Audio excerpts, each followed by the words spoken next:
Okay, we are live. Yeah, my mic's on, everything's on. Make sure the video's there. Looks like everything's working. So just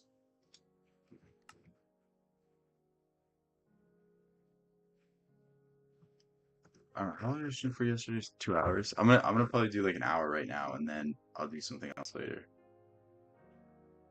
But I think this was a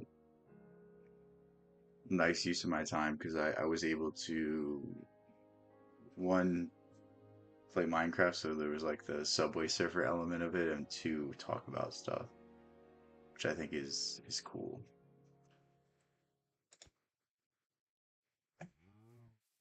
My computer is like overheating so bad right now.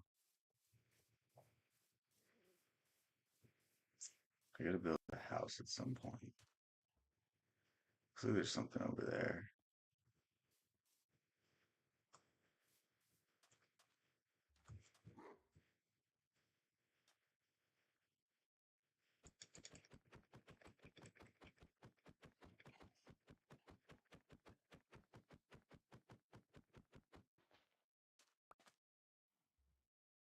Mm,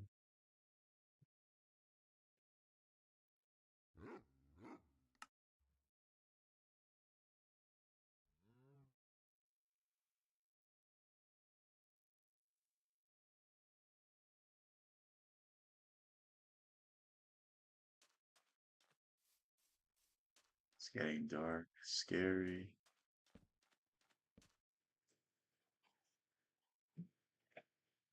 Where is the boat? There it is.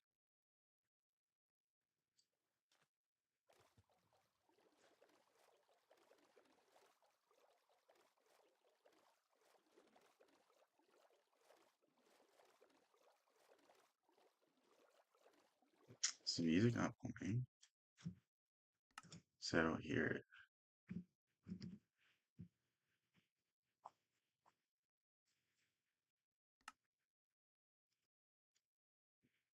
That's gonna be way too loud.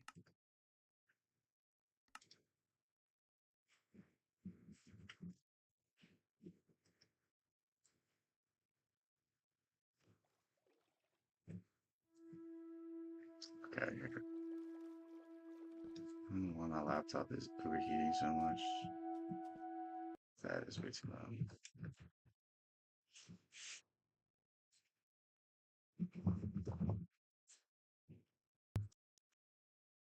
See that.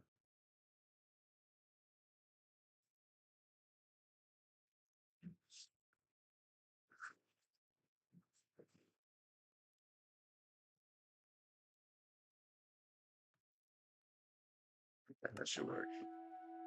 Propped up so the fans can actually run. Oh no.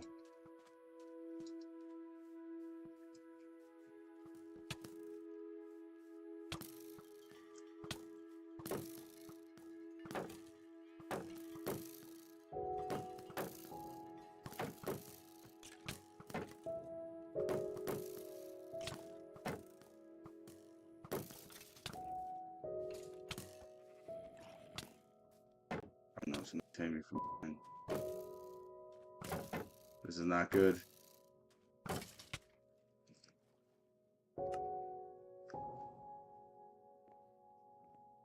Oh, come on, I'm all the way here. That's bullshit. Let's do a light. I can't see anything.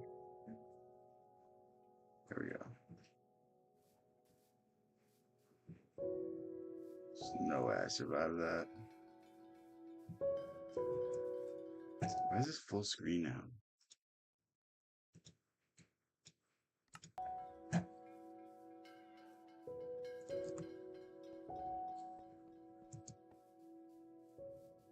Hmm.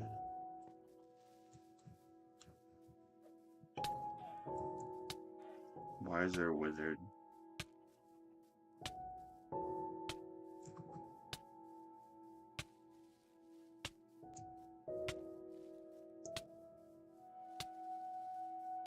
I might have made the difficulties too hard.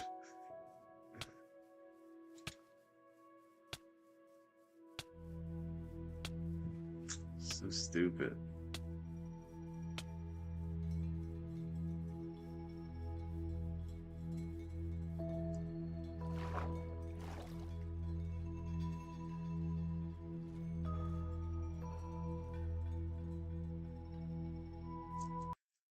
Music's way too loud. I need to find like the perfect one. Problem is it changes volume. I didn't hear it at all.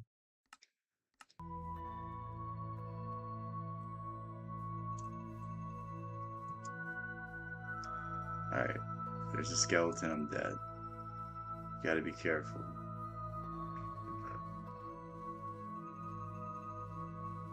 Very dangerous. Any moment now, I suspect to get picked off. Oh no. Some zombies chasing me. I can't run anymore. It's the fastest I can make now. I can.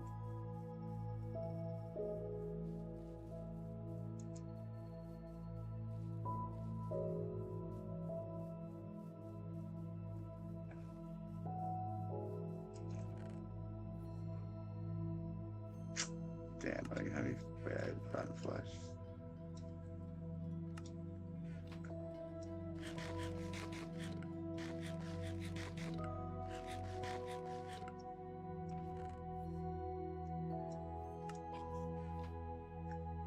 Time to get my stuff back. If it's still there.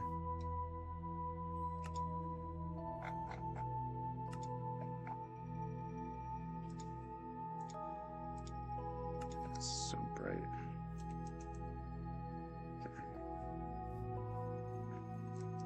Why is this music so loud?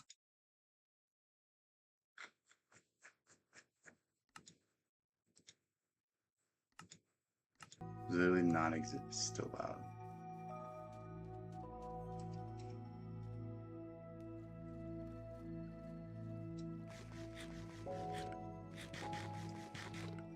Is it still there? I don't see it. No.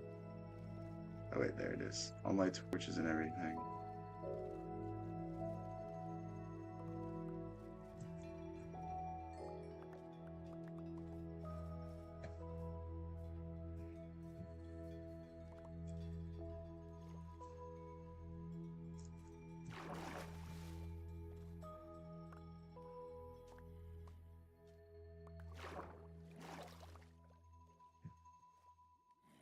Motherfucker, why'd you steal my sword? That's bullshit.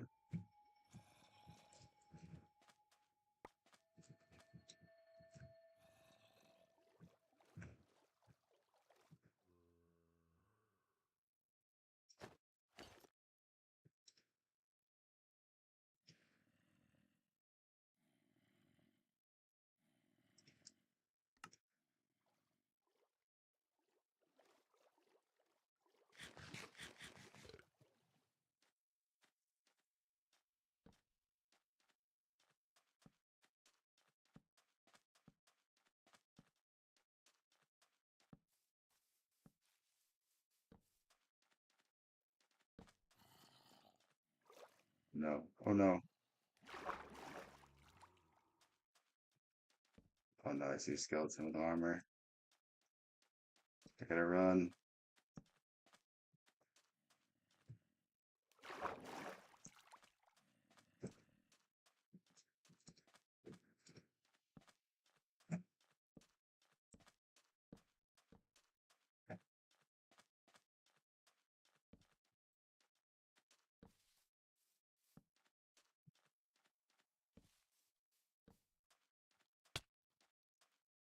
Motherfucker, why can't it just be daytime?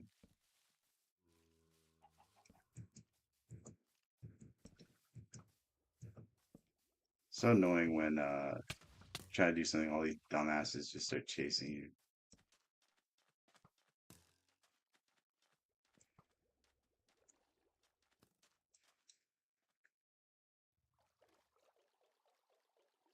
Time to run away. Yep. I'm not going back for that.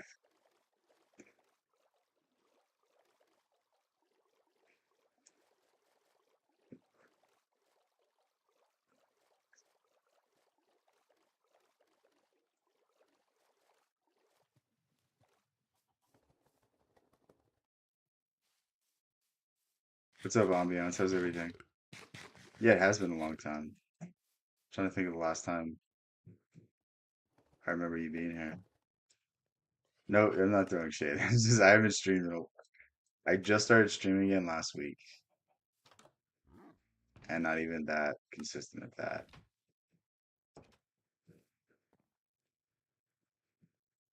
What you been up to? Anything good?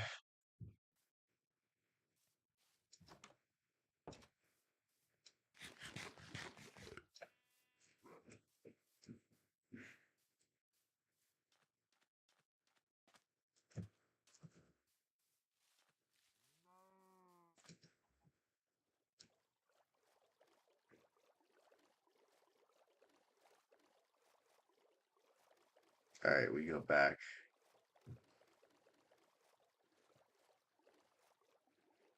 It looks like there's a cave over there. You can check out. Is there anything on this island? My laptop has not stopped overheating since I started playing. Oh,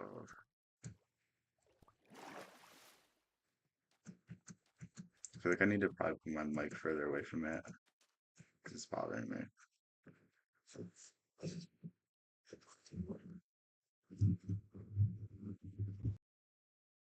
Oh, that sound drop.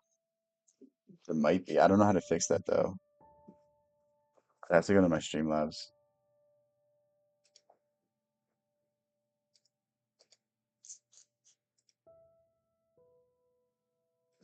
Mm,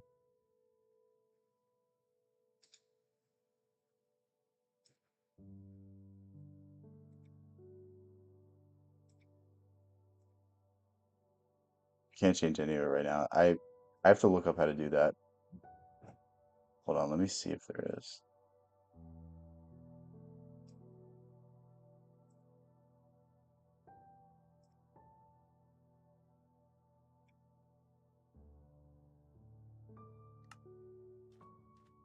Yeah, it looks laggy. Damn, that sucks. I'm gonna have to look up how to fix that afterwards. I can't fix that right now. What's up, Alan? How's everything? I wish someone told me that yesterday. I thought everything was all good.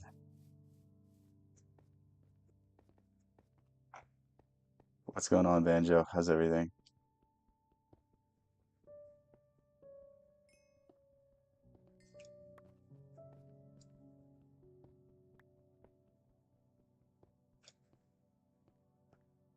Why did I not? Oh, okay.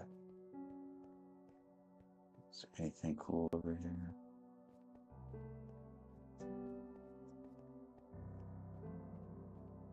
Does anyone listen to Minecraft music though? Everyone here listens to Minecraft music apparently, right?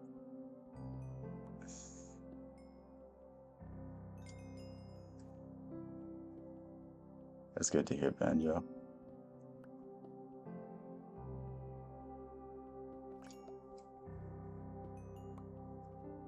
Do people normally play different music as they're streaming this? I'm assuming they do.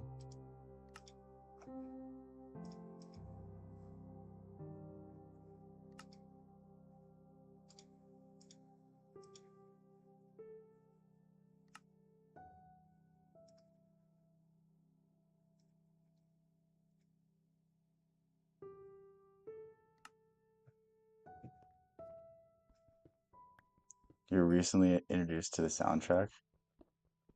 Have you never played Minecraft before? I feel like everyone's played it.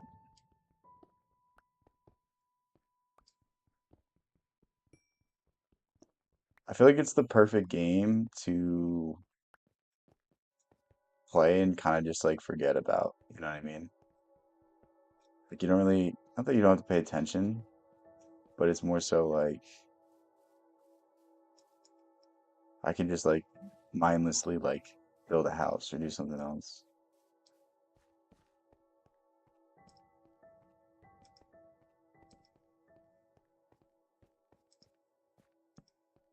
You have PvP.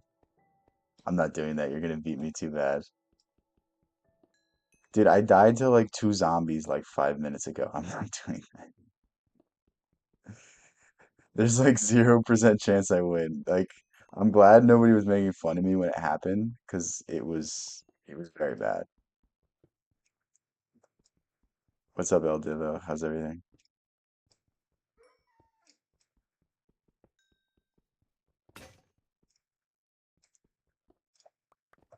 Minecraft and Mario are two things everyone's heard of. Yeah.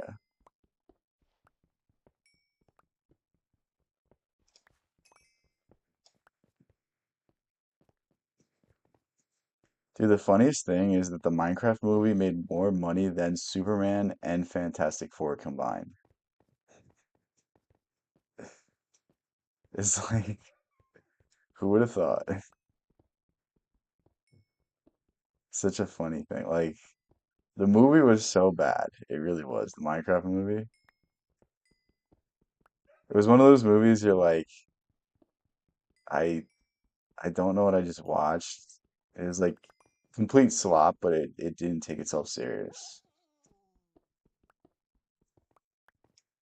Which, I kind of appreciate.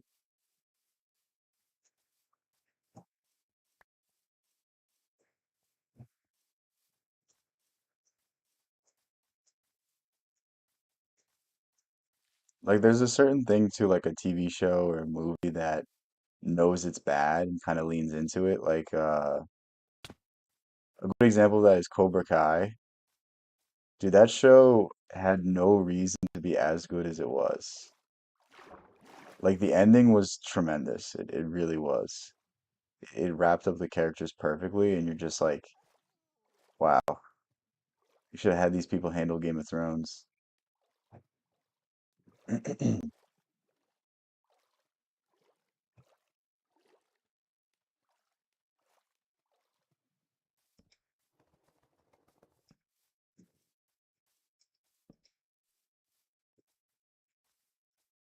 there a cave over here? Yeah, it looks like it. No way there was no cave here. That's some bullshit.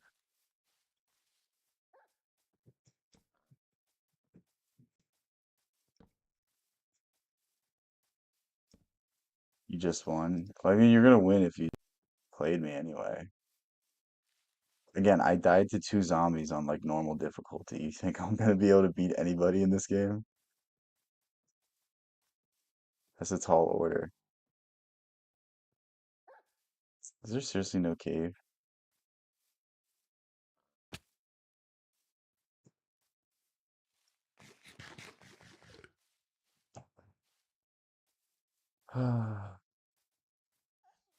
So annoying.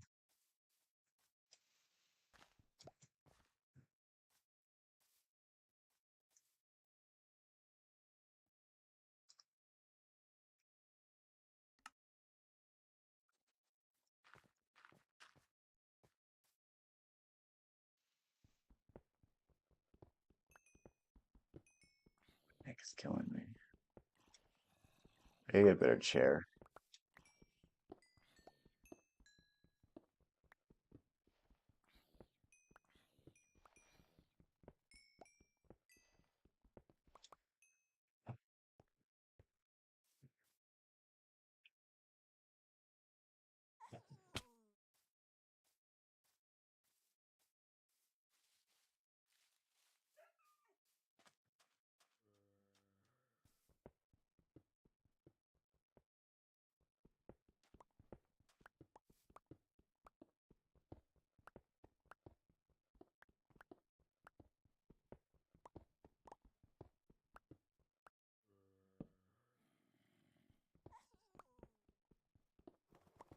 Why did this not break through?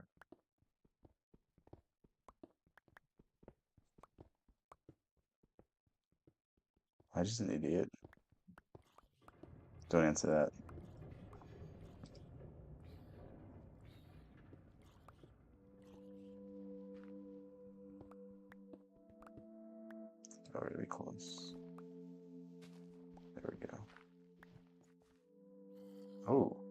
That's not even a cave. That's bullshit. Something right here.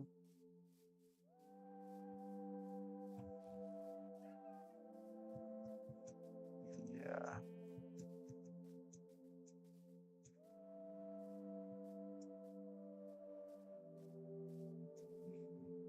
All right, here we go. We found it.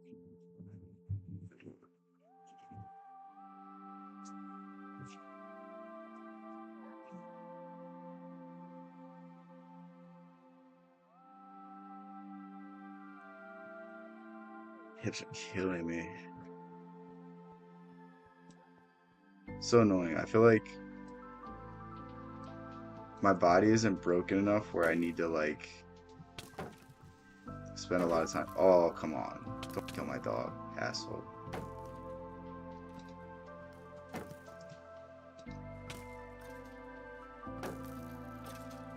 Good dog.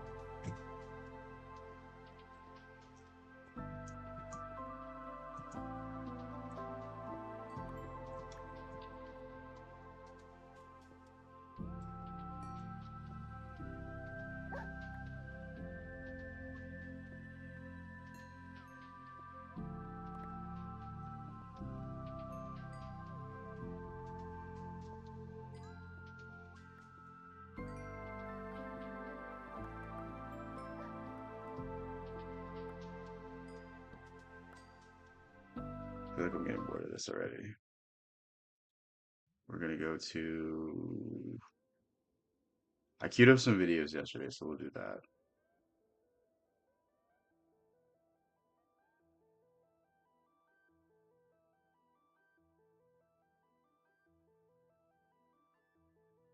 Have I read Mishima? No, I've not. I don't know who that is. Who is it? Of course. Well, Is it too loud? We'll start it with a Norm Macdonald joke. a frog. You know how you talk about outlandish. How about this? A frog goes into a bank to get a loan. Imagine. So. Where's my laptop? OTA? So annoying.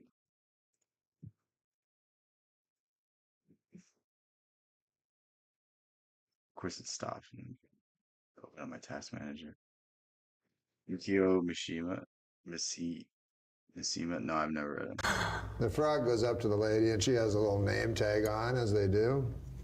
It says Whack. So her name is Mrs. Whack. Mm-hmm. So, can I get a loan? Well, I don't know. You're a frog. Well, I want a loan. Well, what's your name?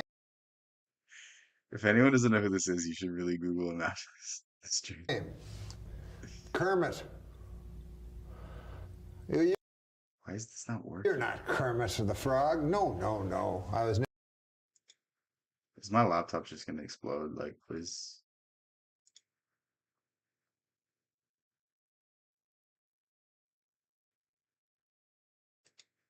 Named after him. The name's Kermit Jagger. My father's Mick Middlemarch? Jagger. No. And my mother's a frog. He fucked a frog. and I'm his offspring. You see? Well, anyways, I want a loan for a lily pad. Well, you can't, I don't know if you can have one. Do you have any collateral? Well, I have this. The frog pulls out a little shiny pink elephant, you know, and a little shiny pink elephant. This is my collateral. So Mrs. Whack looks at it, and her name's Patty. I don't think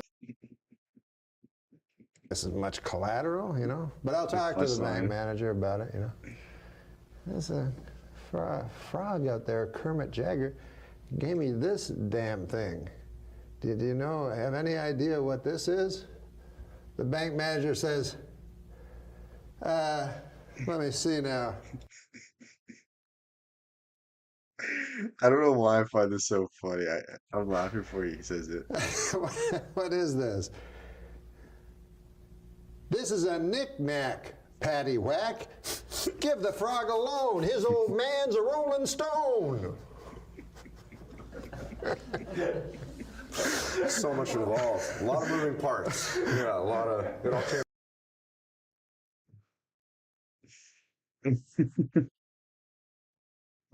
All right, we'll get into a real video now.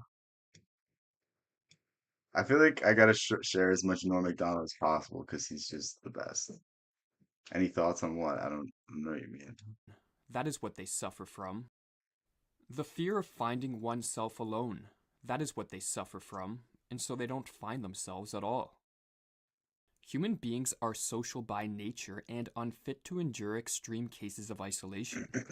If we are alone for too long, our mental faculties can degrade, leading to states of insanity and deep despair.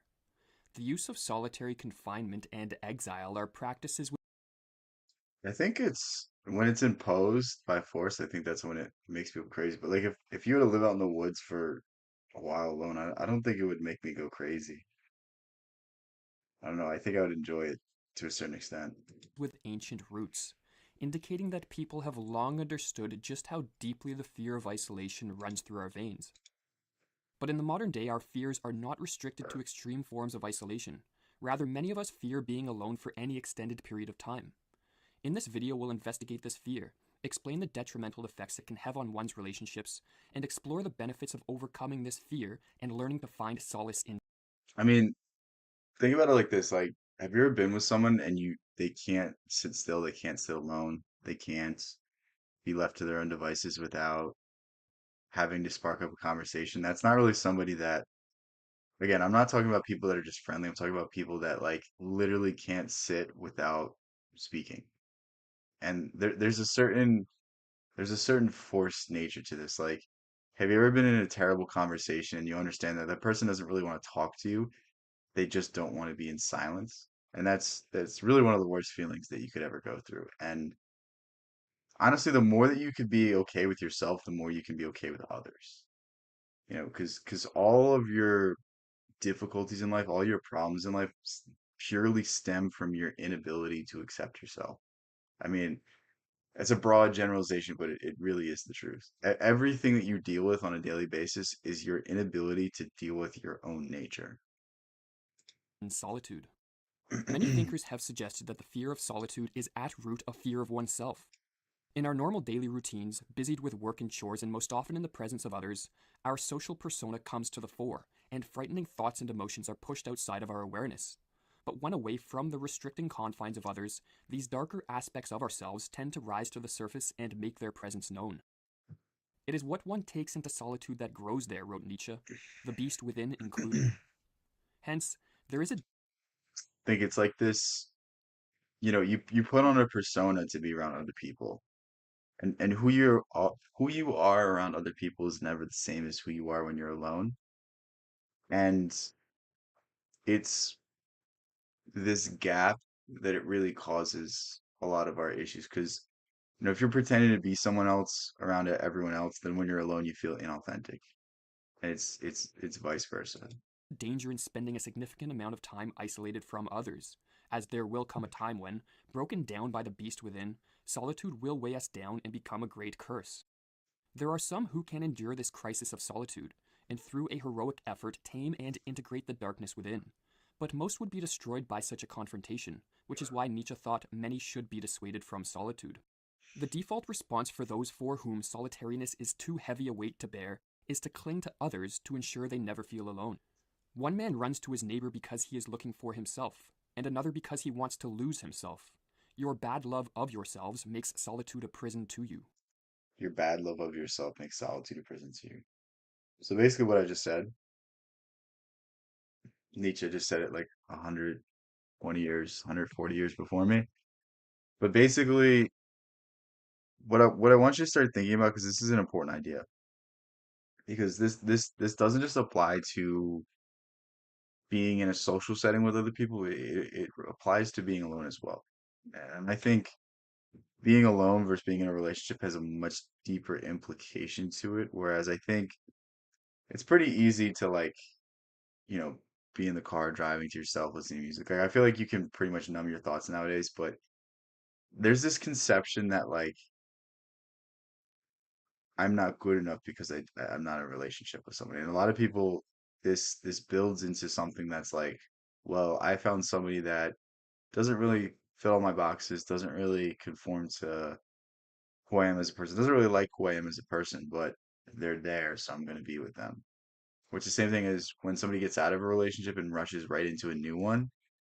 And again, there's scenarios where sometimes that works out, but for the vast majority of people, it's usually that rush, that need to be with someone else that, you know, prevents them from having the introspection, prevents them from looking at themselves honestly, spending the time with themselves honestly, and analyzing what went wrong.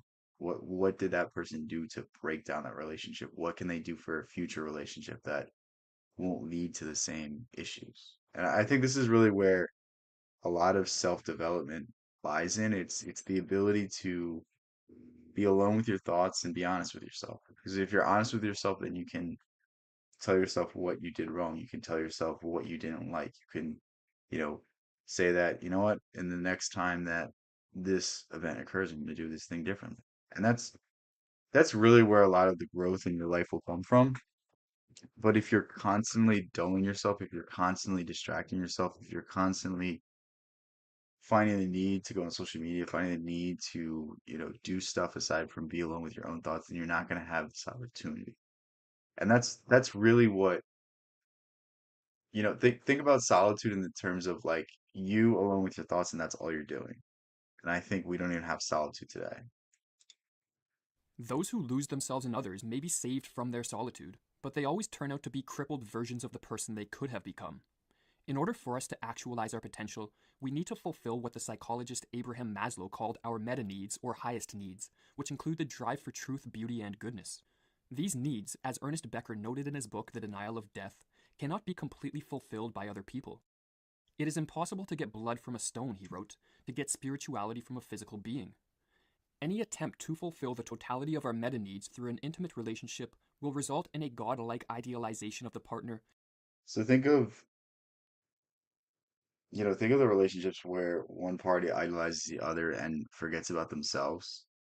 And I'm not talking about like the poetic idea of losing yourself in someone else, but when you rely on the other person for every bit of your happiness, could that ever be something that is beneficial, or is that a drug dealer? Is that somebody that you're relying on? Is that somebody that has power over you? And once there's power games in a relationship, I don't really think it's a relationship anymore. It's just more like a business transaction.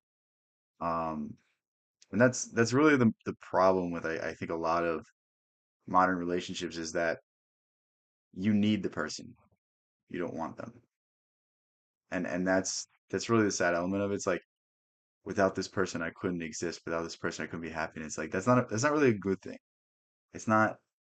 Obviously there's the embellishment, there's the exaggeration, but when you're relying on someone else for your happiness, you're never going to find it. And a resultant slavish dependence on them for our self worth and identity. If the partner becomes God, they can just as easily become the devil, wrote Becker. The reason is not far to seek. If you find the ideal love and try to make it the sole judge of good and bad in yourself, the measure of your strivings, you become simply the reflex of another person. You lose yourself in the other, just as obedient children lose themselves in the family. No wonder that dependency, whether of the god or the slave in the relationship, carries with it so much underlying resentment.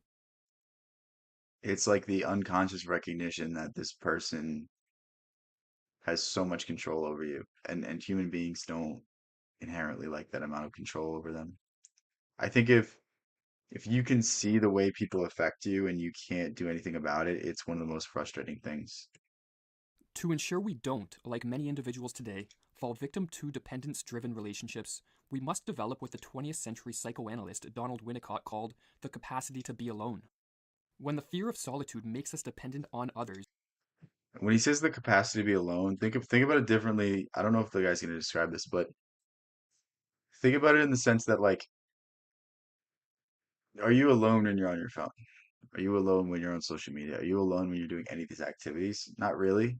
You're kind of in a parasocial relationship. So be alone with yourself. Go on a walk without your phone. Go on a walk, maybe listen to music, but don't be checking social media. Don't be, scrolling the news. Don't be doing anything aside from thinking. When you have time like that every day, that's really where you find out who you really are. That's really where you find out a lot about yourself. So whether it's going on a walk, whether it's meditation, whether it's an activity you can lose yourself in, doing, the dishes, doing the laundry, doing anything mindless that you don't have to think and you can kind of let your brain just flow. Those are some of the moments where you have the biggest epiphanies. You have the biggest moments of realization of something that has gone wrong. And it's kind of sporadic and it's kind of random, but I'm telling you, the more time you spend with just yourself, the more time you spend understanding your life, the decisions you make, the problems you have, the things that have gone wrong, and how one, you can kind of forgive yourself, and two, how you can kind of move forward in a better direction. We become overly compliant out of a fear of abandonment, and thus build up what Winnicott called a false self. That is, our personality becomes a mere reflex of how we believe others want us to be. It is in developing the capacity to be alone that the false self can be broken down, thought Winnicott, rendering us able to rediscover our true self, or in other words, our authentic feelings and needs. The false self is like who you are to be liked, who you are because of decisions you have made for other people. Think about it that way. In the modern day, most are oblivious to the benefits of solitude. Instead, many unknowingly adhere to what is called object relations theory, which is based on two key assumptions: that the maturation of one's personality can only be facilitated through interpersonal relationships, and that these relationships are the primary, if not sole, source of meaning in life. I definitely think, and I may be wrong about this, but there's definitely something to this that people are crazy in cities because they don't have space, they don't have freedom, they don't have solitude, they don't have the ability to recharge when they've been surrounded by a million people all day long. And there's no such thing as time to reflect. They're always, I don't know if it's on edge or anxious or fight or flight, or they might have to talk to someone, they might have to interact with someone, but there's no such thing as an hour or two where you don't see 1,000 people in a city, and because of this, it kind of breaks the human brain.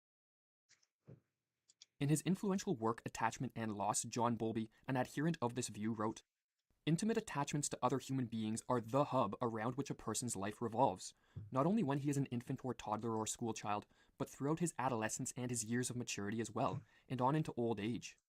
Taken to their extreme, the assumptions held by object relations theorists imply that the individual's life has no meaning apart from interpersonal relationships, thus overlooking the well established fact. It's such a dumb theory.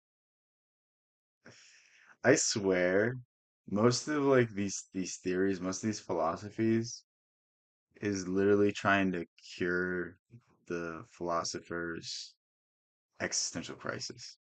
And it's crazy to me that like the more you think about the meaning of life, the less meaning it has.